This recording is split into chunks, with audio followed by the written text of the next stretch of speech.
My name is Don Phillips, and I live in Los Angeles, California, and I have worked with government-sponsored agencies, but I also went to work for Lockheed Aircraft Corporation.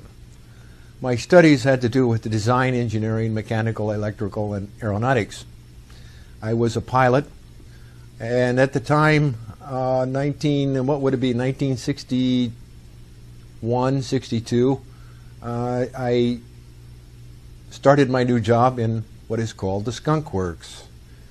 Our projects were, of course, a contract special aircraft, flying aircraft, for the government, the United States government, and other agencies of the government, of course, supplied pilots. And I say this because it's important to the defense of the United States and the free world. Free world means those that believe in the opportunities for all humankind. The projects that I worked on were ongoing, and when I left the employment of the Skunk Works to go into the military, I felt that this is something I wanted to come back to after serving my country.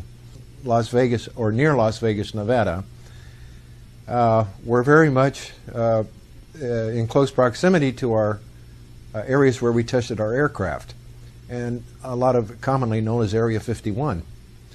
We call it the Dreamland, the hog farm, the lake. You know, this place would flood once in a while, and it was really unusable. We're testing airplanes, and everybody knows that it tested special aircraft, such as the Blackbird, which I'm very proud of because that's my baby. When I was working with the Skunk Works, we signed an agreement with the National Security Agency and the National Security Council, as well as the CIA. And we kept very quiet about things because they always knew where we were and what we were doing. And I automatically had that team spirit, and we were a big family there, and I was very proud of that, having worked directly for Kelly Johnson. We worked with the Central Intelligence Agency as contractors. That was during the time of the Skunk Works. You see, the CIA was one of our best customers. And it's the CIA that has one of the world's best air forces. It's not... We have Francis Gary Powers, yeah, we knew him. Schumacher, a lot of these people. They're very real people, and they were often moved around by politics. You understand that the SR-71, we took some great risks. Do you think that some of your the technology that you incorporated into that aircraft came from outside sources, outside the planet Earth? And I says, it's very possible. But I says, you have to remember, we came up with some, we still have to make it work here on planet Earth. So the propulsion systems, yes, there were new ones being developed. From what I learned over a period of years, anti-gravitational, actually using the force that is generated by naturally by the planet Earth, is to repel off of it. There was research going on with that. We know, we can safely say that yes, there were some captured craft from 1945 or 47, was it? In Roswell, New Mexico, and yeah, they were real. And yes, we really did get some technology from them. And yes, we really did put it to work. And we can thank people in the United States Army to have the foresight to put these into industry for the benefit of the people of the world. I know this to be a fact.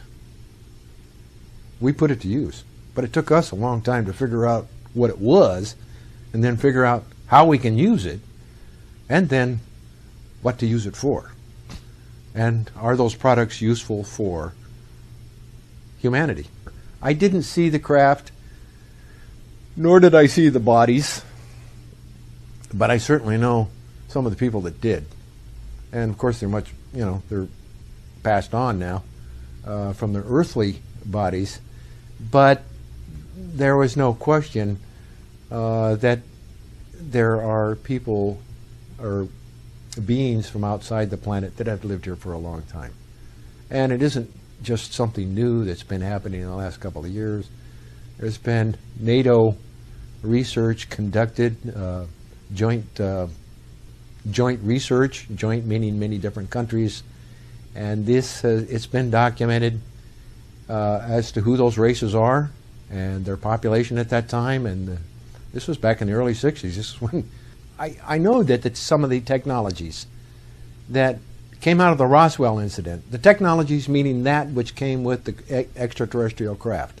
It took a while to figure out how they worked before we knew what to make from it, and then how to get it into industry.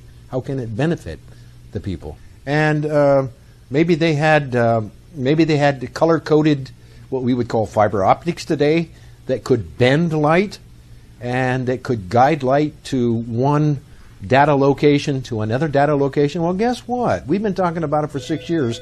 We have that type of technology now. The guidance mechanism were nothing. There was no yoke, there was no wheel, there was a console, very colorful, and they used their hands. And by the thought process and by the way they moved their hands in rhythm with their thoughts was the guidance for the aircraft.